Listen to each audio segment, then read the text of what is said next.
নমস্কার বন্ধুরা, আজ আমি আপনাদের ময়দা, অ্যারারুট আর চায় খাওয়ার দুধ দিয়ে একটু বেকিং সোডা দিয়ে রসগোল্লা, সাদা রসগোল্লা বানিয়ে দেখাবো।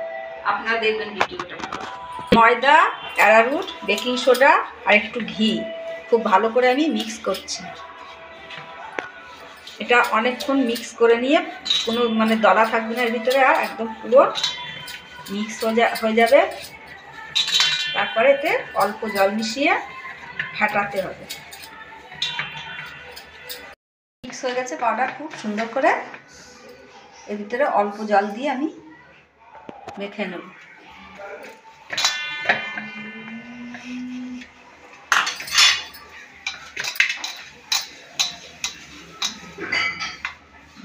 হালকা করে মেখে নিতে হবে।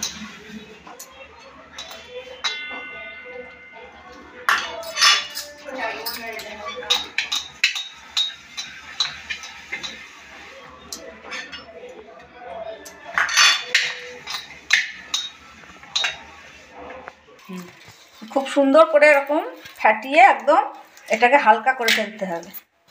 আর 10 মিনিট এটাকে ছেড়ে দিতে হবে। এটা পুরো জমে গোল গোল পাকানোর মতো তৈরি হয়ে যাবে যখন, তখন গোল পাকিয়ে রসগোল্লা বানাতে হবে রসে দিয়ে। এখন আমি এটাকে রেখে দেবো 10 মিনিট।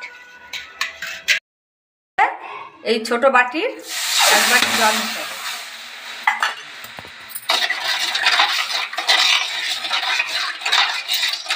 চিনিটা ভালো করে মিশিয়ে নেবো। জলে যখন চিনি গুলে যাবে তখন এর ভিতরে দুধ দিয়ে পরিষ্কার করে নেবো। বেরিয়ে যাবে।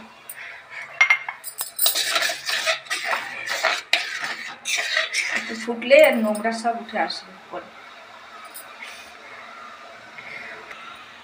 এই যে সব নোংরা, দেখুন বন্ধুরা কত নোংরা বেরিয়ে গেল। চিনির রসটা একদম পরিষ্কার হয়ে গেল।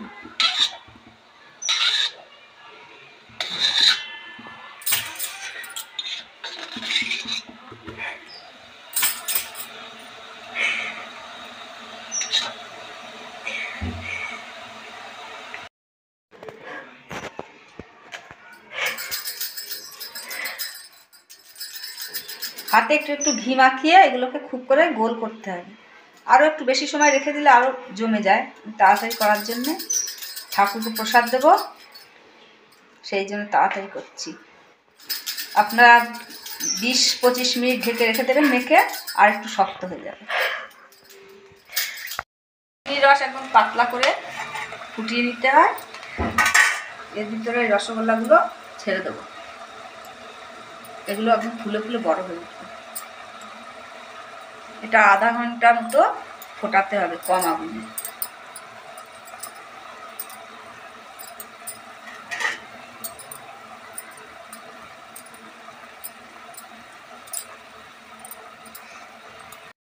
ফুলে উঠছে। চাশনিটা গাঢ় হয়ে গেছে, তাই আমি আর একটু জল মিশিয়ে দিলাম।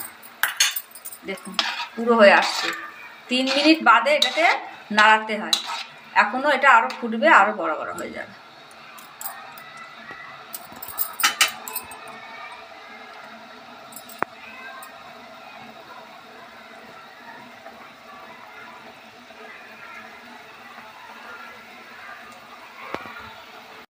বন্ধুরা, আমি ঠাকুরকে প্রসাদ দেবো সেই জন্য এতে তুলসী পাতা দিয়ে দিচ্ছি। ঠাকুরকে কাছে আমি চড়াতে নিয়ে যাচ্ছি।